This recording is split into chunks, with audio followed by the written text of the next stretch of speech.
fellow bookworms to Tipper's Den. My name is Whitney, and I have another series Saturday for you. Of course, we're continuing the Dresden Files, and today we're going to be talking about the ninth book in the series, which is White Knight. So, we're going to get into this in just a moment.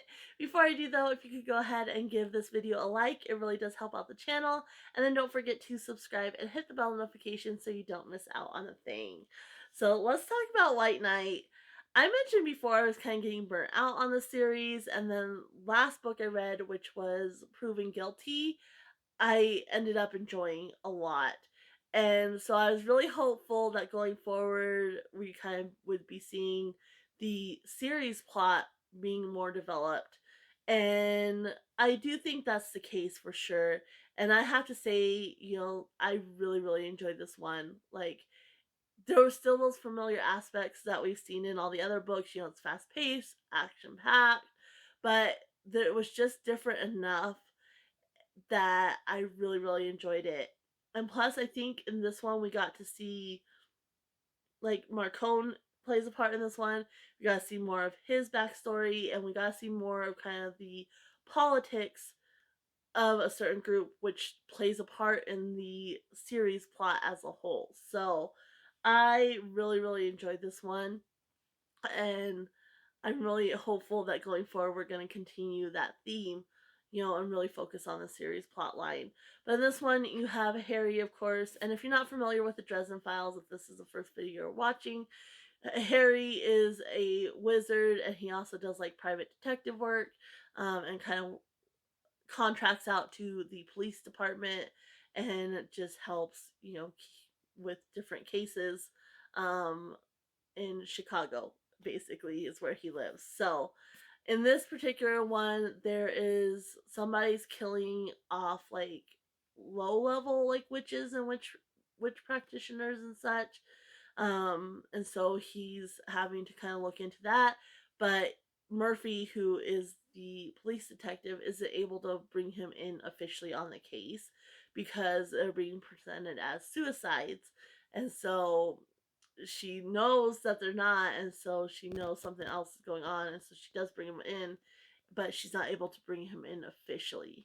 And so he's kind of looking into this, and he's also working with the White Castle now as a warden, and so he's kind of looking into it for both, the White Council, and then also unofficially for the police department as well.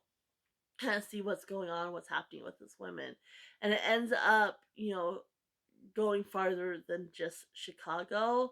And this one has a lot of characters kind of reemerge that have been in previous books.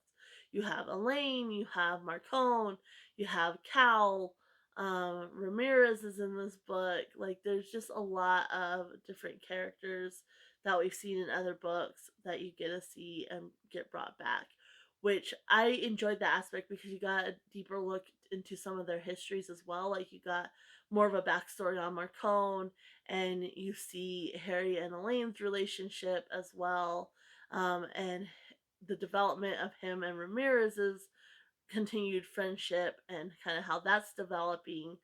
And I don't know, I really, really just enjoyed it overall, and I like seeing that more personal aspect. And then also, like I said, continuing the series plot and how this case in particular has played a part. And there has been suspicion on the other cases from the other books that there's something behind them. But now that it's kind of in the forefront and not just hinted at, that's really, like I said, continuing the series plot, which is what I'm really enjoying about this book. We also have Molly, and I like seeing Harry as kind of in that mentor role. It's really interesting to see him in that role.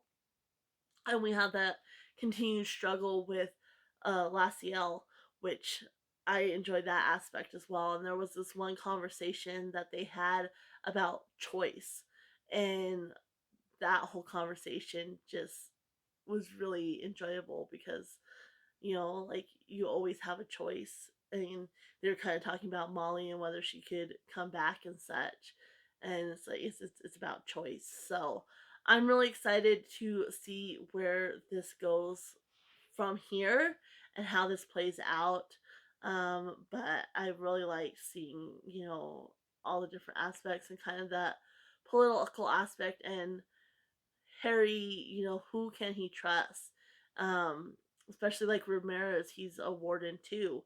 And it's like, well, that friendship, and like you didn't trust me enough, which was really cool to see. But yeah, just overall, like I think this one I enjoyed it so much because there was more a look at the relationships, his relationship with Thomas.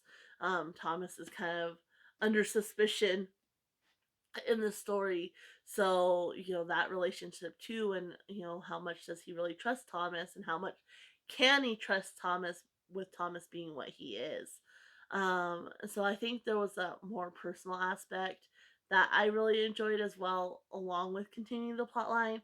And then you also saw kind of the politics of the White Court of vampires, and kind of their role, because the White Court has been pretty present, especially with Thomas, um, being a main character.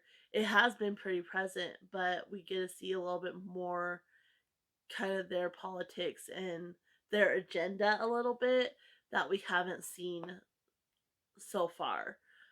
We kind of know where the red court stands and the black court stands, and how they play into the white council, against the white council. But the white court has kind of been this mystery, because they are vampires. But then you have Thomas and his relationship with Harry, and I don't know. It's just kind of interesting to see that kind of political aspect and that agenda and where they fit. And I say we have seen a little bit of the black court, but I think with the black court, even though we haven't seen them as much, it's very kind of clear where they stand. So I am kind of a little bit disappointed that you didn't have the fairies as much in this one. Although the little fairies do play a part, but like the grander scheme of thing. But like I said, there's just so many moving parts for the series plot as a whole. I understand that, there's going to be different focus. So last time we saw more of the focus on the fairies and such, and this time is more on the vampires. But overall, like I said, I think the series is just continuing to get better and better as it builds that series plot. And now that the first portion of the books have really, you know, introduced you to all the players, I do see it continuing to go forward and really focusing on the plot. So, yeah, absolutely love this one. Definitely my favorite so far. And again, I'm excited to move on to the next one. And so I'm definitely hoping I can get to it this month. I'm moving along fairly well with my reads, so I should be able to. But yeah, definitely I say if you're start of the series and you're not quite sure, definitely keep working through.